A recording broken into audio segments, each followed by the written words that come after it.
Hello everyone, welcome back to the channel. Hope आप सब बहुत ही अच्छे होंगे। मैं हूँ अभिलाषा और हम जब से यूरोप मूव हुए हैं तो काफ़ी सारे सवाल आते हैं कि इंडिया में और यूरोप में क्या फ़र्क है, यहाँ पे लाइफ कितनी डिफरेंट है इंडिया से। वो मैं आप लोगों के साथ में इस वीडियो में शेयर करूँगी।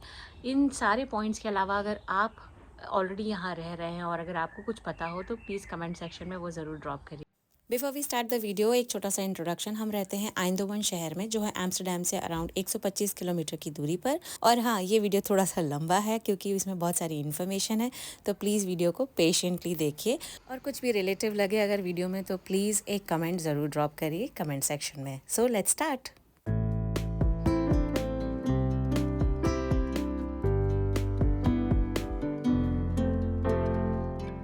आज वेदर बहुत अच्छा है यहाँ पर। तो वेदर की अगर बात करें ना तो यहाँ पर वेदर अपने इंडिया जैसा ऐसा जो 4 सीजन्स होते हैं ना, कि specially winter, summers and rainy season. तो यहाँ पर ऐसा कोई रेनी सीजन नहीं होता है, कोई भी बारिश का मौसम नहीं होता है, क्योंकि यहाँ पर है ना मोस्टली हमेशा बारिश ही होती रहती है। तो मैं बोलूँगी अगर 365 डेज़ में से अगर मैं बोलूँगी तो 300 दिन तो एटलीस्ट मुझे लगता है बारिश होती ही होती है। तो weather is a constraint here. जैसे कि हमारे इंडिया में ना ऐसे विंटर्स के टाइम पे सर्दियाँ ही होंगी, गर्मियों के टाइम पे गर्मियाँ ही होंगी, बारिश के टाइम पे बारिश होगी। बहुत ही रेयर होता है कि बिना बारिश के है ना एकदम से बारिश हो जाए बिना सीज़न के। लेकिन यहाँ ऐसा कुछ नहीं है, यहाँ पे स्पेसिफिकली ऐसा कोई बारिश का सीज़न नहीं होता है, हमेशा ही बारिश होती रहती है। वेदर बहुत अच्छा रहता है, पर ठंड इंडिया के कंपैरिजन में थोड़ी सी ज़्यादा रहती है। अब वेदर की ही अगर बात करें तो यहाँ पर जो दिन होते हैं ना वो बहुत छोटे होते हैं। जब विंटर्स होता है ना तो उस टाइम पर सुबह जो सनराइज़ होता है वो भी बहुत लेट होता है और सनसेट बहुत जल्दी हो जाता है। मतलब आपको 4 साढ़े 4 बजे से ना अंधेरा होना शुरू हो जाता है और 5 बजे तक बहुत डार्क हो जाता है। ये मैंने पहले अपने कई सारे ब्लॉग्स में बताया है। तो 5 बजे तक एकदम है ना ऐसे रात वाली शाम हो जाती है, तो दिन बहुत ही छोटे होते हैं। वेरएज़ अब जब समर्स आएंगे तो उस टाइम पर है ना 10 साढ़े 10 बजे तक भी थोड़ा बहुत उजाला रहता है और 9 साढ़े 9 बजे तक तो अच्छा इवनिंग वाला उजाला रहता है, शाम वाला। तो वो एक डिफरेंस है, क्योंकि बच्चे मोस्टली फिर इंडोर रह जाते हैं, बाहर ज़्यादा जाने का उनको निकलने का मौका नहीं मिलता है। स्पेशली जब आप ऐसी कोई ठंडी वाली जगह रहते हैं तो आपको बहुत कुछ है ना कवर करके निकलना होता है। तो बच्चों के लिए तो थोड़ा तामझाम होता है, क्योंकि इनको बहुत सारी लेयरिंग पहनानी होती है, तो बाहर निकलना थोड़ा सा हैसल होता है। बट अदरवाइज़ वेदर समर्स में बहुत अच्छा होता है। जैसे आज बहुत अच्छा वेदर है, मतलब जिस दिन अच्छा वेदर होता है ना उस दिन मेरा मन एकदम खुश हो जाता है। तो अब बच्चों की बात कर रहे हैं तो कर लेते हैं स्कूल की बात, जो सबसे ज़्यादा इंपॉर्टेंट क्वेश्चन मुझे हमेशा पूछा जाता है कि इंडिया में और यहाँ के स्कूलों में क्या फ़र्क है। तो जैसे अपने इंडिया में बहुत सारे ना प्राइवेट स्कूल्स आपको मिलेंगे, हर गली में हर रोड पे आपको प्राइवेट स्कूल्स मिल जाएंगे और प्री स्कूल्स मिल जाएंगे, नर्सरी स्कूल्स मिल जाएंगे। पर यहाँ ऐसा नहीं है, यहाँ पर आपको गवर्नमेंट स्कूल्स बहुत अच्छे मिलेंगे। मतलब अगर आप लॉन्ग टर्म यहाँ रहना चाहते हैं तो आप गवर्नमेंट स्कूल में ही एडमिशन कराइए। दो उसकी जो भाषा है, बेसिक लैंग्वेज है, वो डच है, क्योंकि यहाँ की जो बेसिक लैंग्वेज है वो डच है। लेकिन लॉन्ग रन के लिए आई वुड से बच्चों को डच लैंग्वेज ज़रूर सीखना चाहिए। अगर उनको यहीं रहना है तो यहीं पढ़ना है तो आगे की एजुकेशन के लिए भी ईजी रहेगा। इंडिया में government schools I would say यहाँ के गवर्नमेंट स्कूल से ना बहुत फ़र्क है। और यहाँ के गवर्नमेंट स्कूल्स में एक्चुअल वैसी ही पढ़ाई होती है जैसे प्राइवेट स्कूल्स में होती है। इनफैक्ट आई वुड से शायद उससे ज़्यादा भी अच्छी होती होगी। लेकिन बस यही एक प्रॉब्लम है कि डच लैंग्वेज है उनकी बेसिक लैंग्वेज। लेकिन यहाँ पे इंटरनेशनल स्कूल्स होते हैं, जो भी एक्सपैट्स होते हैं ना उनके बच्चों के लिए इंटरनेशनल स्कूल्स होते हैं। जैसे जिनको लॉन्ग टर्म यहाँ नहीं रहना है, या फिर उनको बच्चों को है ना डच लैंग्वेज में कंफर्टेबल नहीं है या लोकल लैंग्वेज में कंफर्टेबल नहीं है, तो इंटरनेशनल स्कूल्स होते हैं। वो काफ़ी कॉस्टली होते हैं। उनकी किसी और वीडियो में बात करेंगे डिटेल में कि उनका फ़ी स्ट्रक्चर वगैरह क्या है। बट हाँ, होते हैं इंटरनेशनल स्कूल्स भी, तो बच्चे दोनों ही ऑप्शन में से कुछ भी ऑप्शन ऑप्ट कर सकते हैं। इंटरनेशनल स्कूल में भी एक सब्जेक्ट होता है डच लैंग्वेज का, तो वो पैरेलली डच लैंग्वेज सीखते हैं, बट उस पेस से नहीं सीखते हैं जिस पेस से डच गवर्नमेंट स्कूल में सिखाई जाती है, क्योंकि उसमें जो रेगुलर लैंग्वेज होती है वो डच ही होती है और सारी पढ़ाई डच लैंग्वेज में ही होती है। वहाँ पर एक सब्जेक्ट होता है इंग्लिश का। तो it's just opposite to each other, international school and Dutch school में। अब अगर स्कूल की ही बात करें तो यहाँ पर कोई भी है ना ऐसा ड्रेस कोड नहीं होता है स्कूल के लिए, कोई भी ड्रेस यूनिफॉर्म नहीं होती है। बच्चों की जो मर्जी आए वो पहनकर जा सकते हैं। इनफैक्ट हमारे यहाँ बहुत स्ट्रिक्ट होते हैं कुछ स्कूल्स, लड़कियों को 2 चोटी बना के आना चाहिए। अभी जैसे मैं इंडिया गई थी तो मेरी भांजी है ना बहुत पर्टिकुलर थी, क्योंकि उनको 2 चोटी बना के स्कूल में ही जाना था। And there were some restrictions कि क्लिप नहीं लगा सकते, ये नहीं कर सकते, बहुत सारी रिस्ट्रिक्शंस होती हैं अपनी। मैं भी जब स्कूल में थी तो मेरे लिए भी सारे यही रूल्स थे, 2 चोटी बना के आना है, रिबन लगा के आना है, ब्लैक कलर का ही, वाइट कलर का ही एंड ऑल दैट। तो वो वैसा यहाँ कुछ भी नहीं है, बच्चे जो पहनना चाहें वो पहनकर स्कूल जा सकते हैं। वो अच्छा भी है, बच्चे बहुत क्यूट भी लगते हैं। जो छोटे-छोटे बच्चे होते हैं ना, अलग-अलग चीज़ें पहन के जाते हैं स्कूल, अलग-अलग अटायर में जाते हैं, विच इज़ गुड ऑल्सो, ऐसे कोई रिस्ट्रिक्शंस नहीं। अच्छा, बच्चों का एडमिशन होने के पहले ना यहाँ पे एक बेसिक चेकअप का रिपोर्ट आपको सबमिट करना होता है, जिसमें सारा वैक्सीनेशन वगैरह बच्चे का रिकॉर्ड रहता है। जैसे अने 9 ईयर्स का है, जब लास्ट ईयर हम यहाँ आए थे तो उसका 3rd ग्रेड में एडमिशन होने के पहले हमने सब कुछ सबमिट किया गया था यहाँ पर, और जिसमें उसका ना जितने भी वैक्सीनेशन हुए हैं अभी तक, वो सारा उसका हेल्थ एक चेकअप का एक रिकॉर्ड जो भी होता है वो। And I think if I remember, शायद हमने उसका चेकअप भी कराया था। यहाँ पे जो जीपी होते हैं या बच्चों का जो हम पीडियाट्रिक हम अपॉइंट करते हैं ना, उनसे एक चेकअप करा के वही सबमिशन होता है रिपोर्ट का। हमें रिपोर्ट नहीं सबमिट करनी होती है, वो report directly from the paediatric वो डायरेक्टली जाती है टू द स्कूल। तो एक हेल्थ चेकअप होता है, आई थिंक अब इंडिया में भी शुरू हो गया है, पर यहाँ पर ये डेफिनेटली होता है। अब एक बहुत बड़ा डिफरेंस जो मुझे यहाँ लगता है, या यूएस में भी इसके पहले जब हम थे तो वहाँ भी लगता था इंडिया से, यहाँ पर या यूएस में ना कोई भी एग्ज़ाम्स वाला वो नहीं है सिस्टम, कि ऐसा पर्टिकुलरली जैसे अपने यहाँ इंडिया में होता है ना, ऐसे प्रॉपर एग्ज़ाम्स होते हैं, एग्ज़ाम का टाइमिंग होता है, टाइम टेबल आता है। ऐसा कुछ भी ऐसा एग्ज़ाम्स नहीं होता, इस डेट पे ये एग्ज़ाम होगा, इस डेट पे ये एग्ज़ाम होगा, ऐसा नहीं होता है। एग्ज़ाम्स के लिए ना ऐसे बच्चों को प्रिपेयर नहीं करना होता है, क्लास में ही बहुत सारे टेस्ट होते रहते हैं, बहुत सारे एनालिसिस होते रहते हैं, और पूरे क्लास के अकॉर्डिंगली ही जितने भी सेशंस होते हैं ना क्लास में, उसके अकॉर्डिंगली ही बच्चे को मार्क्स मिलते हैं या ग्रेड्स मिलते हैं, और वो सारा ना हमारे साथ में शेयर किया जाता है पेरेंट्स के साथ में। तो एग्ज़ाम्स का कोई टेंशन नहीं होता है। अने बहुत खुश है इस बात पे कि ना उसको एग्ज़ाम्स नहीं देना होता है, क्योंकि अभी जब वो गया था इंडिया, उस टाइम पर उसके कज़न से जब उसको पता चला ना कि एग्ज़ाम्स होते हैं, टफ़ होते हैं एंड ऑल दैट, अब वो थोड़ा सा समझने लगा है, तो अब उसको लगता है कि ये थोड़ा रिलीफ़ है। But I would say as a parent ना, मुझे थोड़ा ऐसा लगता है कि एग्ज़ाम्स तो होना ही चाहिए बच्चों को। उस बहाने ना बच्चे थोड़ा सा ऐसे सीरियसली बैठ कर पढ़ाई करते हैं, नहीं तो सिर्फ जो क्लास में हो गया ऐसे। यहाँ पे होमवर्क का भी कोई सिस्टम नहीं है कि ऐसा पर्टिकुलरली घर पे जाके ना ये होमवर्क करना है, या 4 पेजेस ये करने हैं, 2 पेजेस ये करना है, ऐसा कुछ भी यहाँ पे नहीं। तो होमवर्क भी नहीं है, बच्चे बड़े सुकून में रहते हैं। जो स्कूल में पढ़ के आ गए वो आ गए। बच्चे यहाँ पे ना स्कूल बैग में कुछ भी कैरी नहीं करके लेके जाते हैं, सिवाय टिफ़िन के और स्नैक बॉक्स के और अपनी वाटर बॉटल। बाकी बैग में ना कोई भी ऐसा बुक्स वगैरह घर से कुछ भी कैरी करके नहीं लेके जाना होता है। तो ये एक बहुत अच्छा सिस्टम है, क्योंकि मैंने देखा है इंडिया में अपने बच्चे ना सारे थके रहते हैं, क्योंकि उनके इतने सारे बैग्स में इतना सारा वेट होता है, डेली बुक्स बदल बदल के ले जानी होती है, और बहुत सारा ना वेट उठा के उनको लेके जाना पड़ता है स्कूल। तो समहाउ मुझे लगता है ना बच्चों का एक बचपन थोड़ा सा वो हो जाता है। दो हम भी ऐसे ही पढ़े हैं, हम भी ऐसे ही स्कूल लेके जाते थे, टाइम टेबल और इतना बड़ा bag and all that.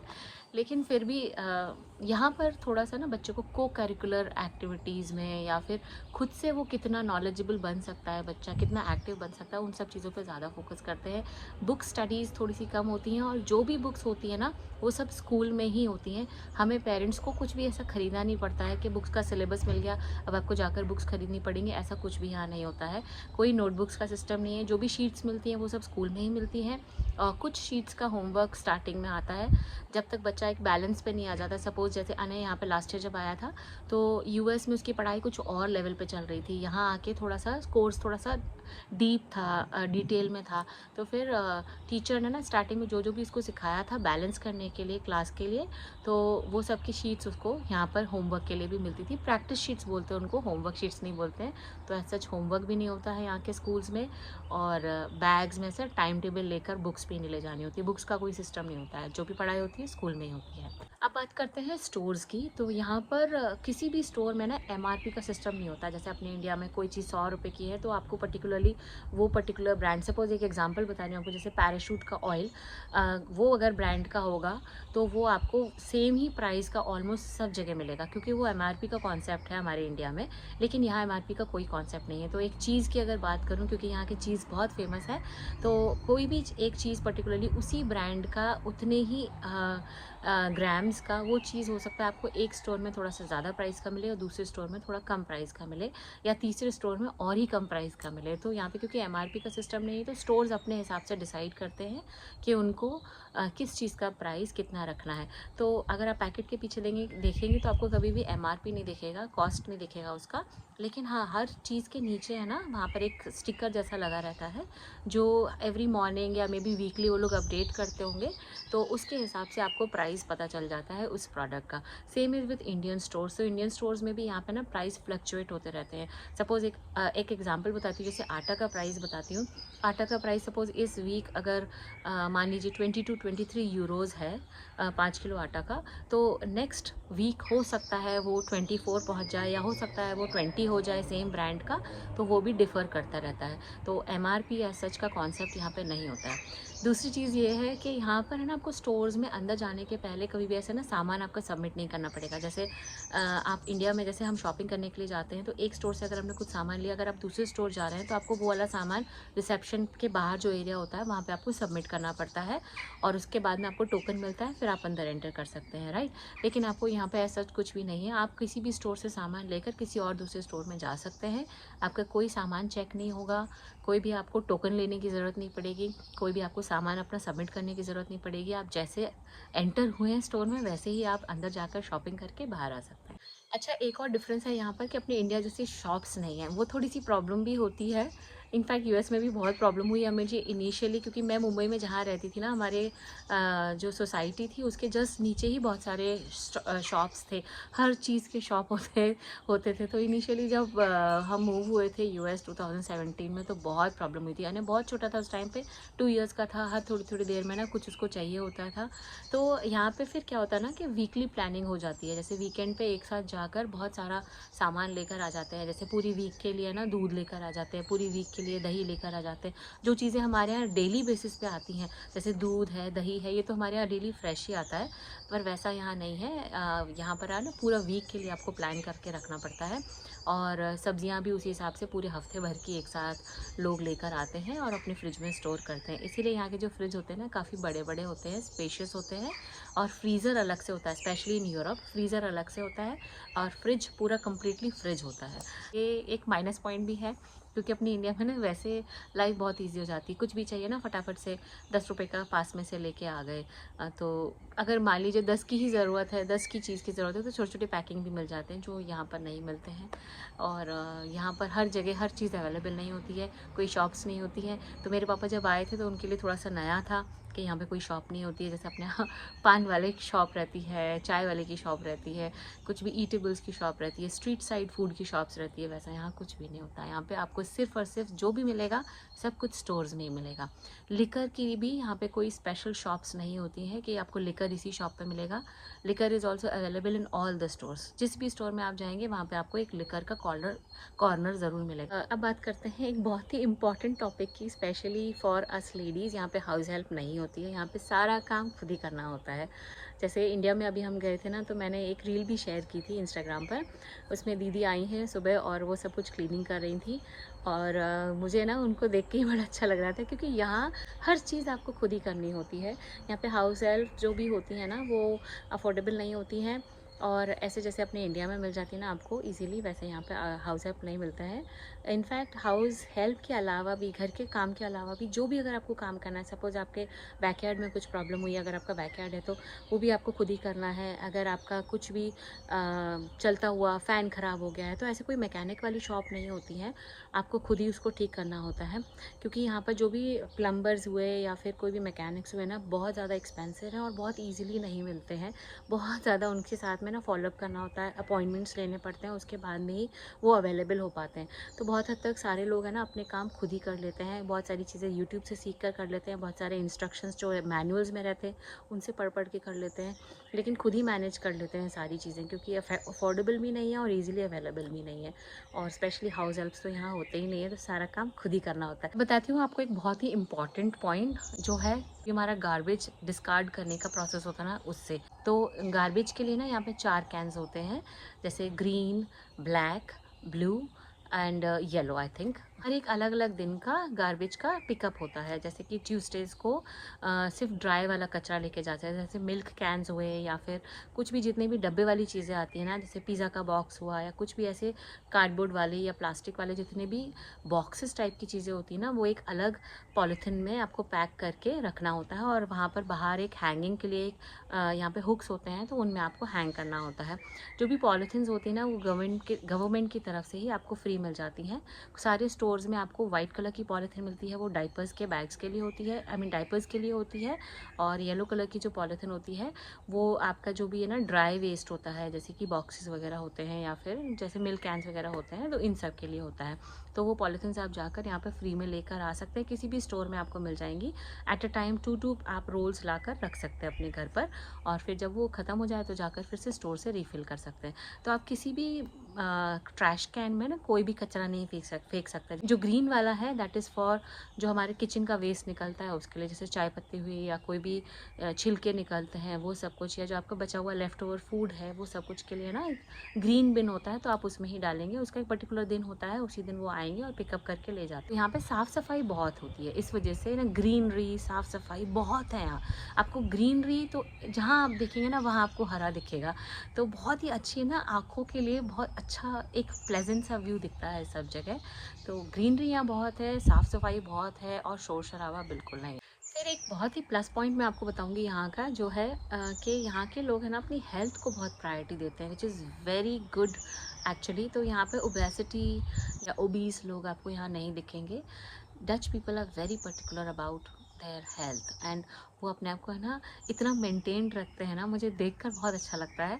And खुद को भी एक है ना मोटिवेशन मिलता है कि हाँ शायद मेरा वेट बढ़ रहा है तो even I need to work out, या मुझे भी अपने आप को थोड़ा सा मेंटेन करके रखना चाहिए। और 70-80 ईयर्स तक के लोग हैं ना यहाँ पर बाइक्स चलाते हैं। हाँ, यहाँ पर बाइक्स का ट्रेंड है, ये मैंने कई सारे अपने ब्लॉग्स में बताया है। और बहुत वैरायटी की बाइक्स आती हैं, बाइक मतलब साइकिल।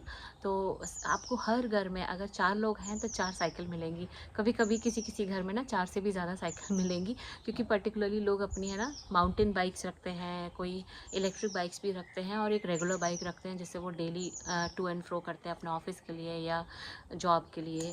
क्योंकि मोस्टली ना यहाँ पर ट्रेन्स में सब जगह बाइक्स अलाउड होती हैं, तो वो लोग क्या करते हैं ट्रेन स्टेशन तक जाते हैं अपनी बाइक से, फिर ट्रेन में बाइक पार्क करके एक एरिया होता है वहाँ पर अपनी बाइक पार्क करते हैं, फिर ट्रेन से ट्रैवल करते हैं, फिर बाइक उठाते हैं, फिर वहाँ से वो अपने ऑफिस के लिए थ्रू बाइक जाते हैं। तो this is how the process works over here for bikes. और बाइक्स भी बहुत सारी वेराइटीज़ की आती हैं। तो मैंने देखा है ना 80 ईयर्स 90 ईयर्स बहुत बड़ी बड़ी एज के लोग बाइक चलाते हैं, they are so fit and healthy, एकदम वेल मेंटेन्ड तैयार होकर निकलते हैं, एकदम स्कार्फ वगैरह लगाकर, और बहुत ही क्यूट लगते हैं, बहुत ज़्यादा क्यूट लगते हैं। अच्छा, स्कूल्स के लिए ना जैसे हमारे इंडिया में ना व्हाट्सएप ग्रुप्स बनते हैं, व्हाट्सएप ग्रुप्स पे ही सारा कुछ कम्युनिकेशन होता है, टीचर्स का, पेरेंट्स का या बच्चों का और टीचर्स का। वैसा यहाँ कुछ भी नहीं है, जो भी होता है ना ऑफिशियल ऐसे मेल्स पे आता है। तो दिन भर में कम से कम 5 से 6 मेल्स ज़रूर आते हैं स्कूल से, तो पूरा टाइम है ना आपको मेल आपका चेक करते रहना होता है, क्योंकि सारी इन्फॉर्मेशन जो भी शेयर होती है ना वो मेल के थ्रू ही शेयर होती है। या फिर एक ऐप भी है जिस पर बच्चे का जो डे टू डे क्लास में कुछ भी होता है, अगर जैसे सपोज़ कुछ स्पेशल हुआ, किसी का बर्थडे पार्टी हुई या फिर कोई ओकेजन है या सेलिब्रेशन हुआ है, तो उसके सारे जो भी पिक्चर्स वगैरह होता है ना, वो एक ऐप है जिसका यूज़र आईडी और पासवर्ड आपको मिल जाता है, या आप क्रिएट कर सकते हैं थ्रू टीचर्स इंस्ट्रक्शंस। और उसके बाद में आप वहाँ से सारे पिक्चर्स या सारे अपडेट्स है ना बच्चों के ले सकते हैं, क्लासरूम में क्या क्या बच्चों ने किया है वो भी बहुत कुछ उस पर अपडेट होता है। तो अब बात करते हैं ड्राइविंग की। तो यहाँ पर जो ड्राइविंग सीट है वो लेफ्ट हैंड साइड पे होती है, अपने इंडिया में राइट हैंड साइड ड्राइविंग होती है। तो इनिशियली थोड़ी सी मुश्किल हो सकती है जो लोग भी यहाँ इंडिया से मूव होते हैं। मैं यहाँ गाड़ी नहीं चला रही हूँ अभी, क्योंकि मुझे यहाँ पे ना बस लेन से थोड़ा सा डर लगता है। यहाँ पर जो बसेस हैं वो एज़ लोकल ट्रांसपोर्ट बहुत ही अच्छी सर्विसेज है बसेस की, यहाँ पे ट्रेन्स भी हैं। लेकिन मुझे ना बस लेन्स जो होती है ना उनसे थोड़ा सा डर लगता है। अभी तक मैंने यहाँ पर ड्राइव करना शुरू नहीं किया है। तो यहाँ पर आपके रेगुलर लेन होगी जहाँ पे आप ड्राइव कर सकते हैं, उसके पास में ही बस लेन भी होगी। तो मैं अगर ड्राइव करूँगी तो मुझे शायद कन्फ्यूजन होगा, मैं शायद बस लेन में ही चली जाऊँगी। Driving is different from India. तो अगर आप इंडिया से यहाँ मूव हो रहे हैं नीदरलैंड्स में या यूरोप में, तो इनिशियली आपको थोड़ी सी प्रॉब्लम होगी, लेकिन धीरे धीरे करके सेटल्ड हो जाएंगे। अच्छा, ड्राइविंग की बात करें तो सुकून वाली ड्राइविंग ज़रूर होती है यहाँ पर। जैसे अपनी इंडिया में है ना आपको बहुत ज़्यादा टेंशन में ड्राइव करना होता है, या आप अगर स्कूटर चला रहे हैं तो राइडिंग भी बहुत टेंशन वाली होती है, क्योंकि एक तो ट्रैफिक होता है, रूल्स ज़्यादा कोई फॉलो नहीं करता है फ्रैंकली बोलूँ तो। और जैसे हमारे इंडिया में स्ट्रे डॉग्स होते हैं या स्ट्रे एनिमल्स होते हैं ना, तो वैसे यहाँ पर नहीं है। तो ड्राइविंग आई वुड से थोड़ी सी ईजी है यहाँ पर, क्योंकि कहीं से भी कोई भी नहीं आएगा, हर कोई रूल फॉलो करता है। रूल बुक के हिसाब से जो भी जिसके भी रूल्स होते हैं ना, वो सब कोई पर्टिकुलरली फॉलो करता है, नहीं तो फ़ाइन बहुत ज़्यादा है। एक और चीज़ है कि यहाँ पर हॉन्किंग का सिस्टम नहीं है, कोई भी है ना ऐसे बेफजूल है ना हॉर्न नहीं बजाता रहेगा। जब पता है कि हाँ ट्रैफिक है और वो धीरे धीरे मूव हो रहा है, यहाँ पे हॉर्न कोई बजाता ही नहीं है। अगर हाँ कुछ ऐसा गाड़ी में कुछ प्रॉब्लम है और पीछे आपके कोई बताना चाहता है कुछ, या बाई चांस आपने कुछ ऐसा लेफ़्ट टर्न डायरेक्टली ले लिया विदाउट इंडिकेटिंग, तो वो हॉन्क करेंगे। या कुछ गड़बड़ हो गई है तो वो हॉन्क करेंगे, नहीं तो ऐसे हॉर्न करने का कोई सिस्टम नहीं है, यहाँ पे भी नहीं है, यूएस में भी नहीं था। अपने इंडिया में बहुत हॉर्न्स का सिस्टम है यार।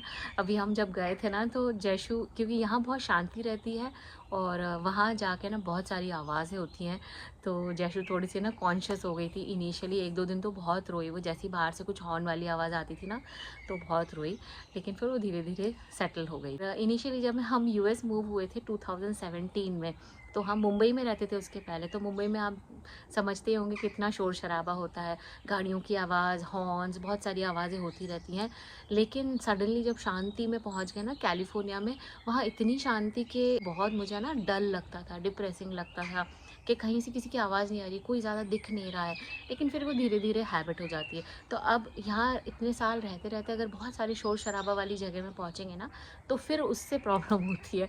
उसमें थोड़ा सा सेटल होने में टाइम लगता है। वर्क कल्चर की बात करें ना, तो यहाँ पे भी और यूएस में भी ना ऐसे आर्ली बेसिस वाले जॉब्स होते हैं। तो अगर जैसे मान लीजिए मेरा एक छोटा बेबी है और मैं बहुत लंबे टाइम तक है ना ऑफिस में जॉब नहीं कर सकती हूँ, या किसी स्टोर में जॉब नहीं कर सकती हूँ, तो मैं सिर्फ और सिर्फ 3 घंटे का एवरी डे का पिकअप कर सकती हूँ, कि मुझे सिर्फ 3 घंटे की ही जॉब करनी है हर दिन।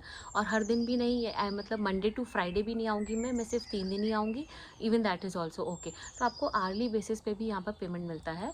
और जैसे यूएस में था कि 12 से $15 पर घंटे के हिसाब से चार्जेस होते थे। यहाँ पे भी वही प्राइस है ऑलमोस्ट 12 से 15, डिपेंड्स आप किस स्टोर में हो या किस जॉब में हो, किस प्रोफाइल में हो। लेकिन यहाँ पे आर्ली बेसिस पर फ्लेक्सिबल वर्किंग आवर्स होते हैं। तो एज अ मॉम बहुत ही ईजी रहता है, आप अपने घर को भी अच्छे से देख सकते हैं, आप जॉब भी कर सकते हैं।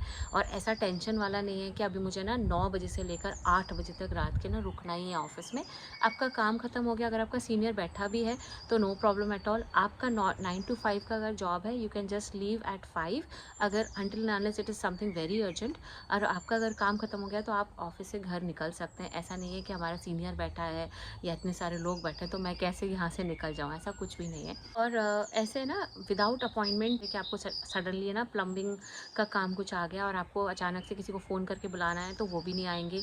कोई भी इलेक्ट्रिशियन नहीं आएगा विदाउट अपॉइंटमेंट। कोई भी अगर जैसे बीच में हमारा ना हाँ, ये इंडक्शन का प्रॉब्लम हो गया था, मैंने बताया था अपने व्लॉग में, तो उस टाइम पर भी हमें 3 दिन वेट करना पड़ा था। 3 दिन के बाद का अगर अपॉइंटमेंट अवेलेबल है तो 3 दिन के बाद का ही अपॉइंटमेंट मिलेगा। जो उनके पास में स्लॉट अवेलेबल है उसी हिसाब से आएंगे। और ऐसा भी नहीं होता कि चलो 100 की जगह 200 ले लेना, आ जाओ अभी आ जाओ, वैसा भी यहाँ नहीं होता। वो सब सिस्टम है ना अपने इंडिया में ही है। और वो फ्लेक्सिबिलिटी मैं बोलूँगी कुछ हद तक अच्छी भी है, लेकिन यहाँ पे जो स्ट्रिक्ट रूल्स हैं उस हिसाब से मुझे लगता है कि इट इज़ गुड। क्योंकि जो है जिसका जो टाइम है, टाइम को बहुत वैल्यू करते हैं, which is a good point. और जब उनके पास टाइम होगा, जब उनके पास अपॉइंटमेंट होगा, वो तभी आएंगे। एक और प्लस पॉइंट ये है कि यहाँ पे ना टाइम की बहुत वैल्यू है, बहुत ज़्यादा। और पर्सनल टाइम या फैमिली टाइम को लोग बहुत इंपॉर्टेंस देते हैं। तो बस यही थे सारे आज के पॉइंट्स। आई होप आपको ये वेदर के साथ साथ ये सारे पॉइंट्स भी रेलेवेंट लगे होंगे। और अगर कोई और पॉइंट रह गया हो, मेरे से मिस हो गया हो, तो please do share it in the comment section. और ये इन्फॉर्मेटिव वीडियो आपको कैसा लगा मुझे कमेंट करके ज़रूर बताइए यार। आपके कमेंट्स आते रहते ना तो मुझे एनर्जी मिलती रहती है। मैंने अपने कई सारे ब्लॉग्स में बताया, कमेंट्स आने बंद हो जाते हैं ना तो मेरी एनर्जी टिम टिम करके डाउन होती जाती है। तो इसलिए यार कमेंट्स करते रहा करो, ठीक है। चलिए मिलते हैं आपसे नेक्स्ट ब्लॉग में। Till then bye bye, take care.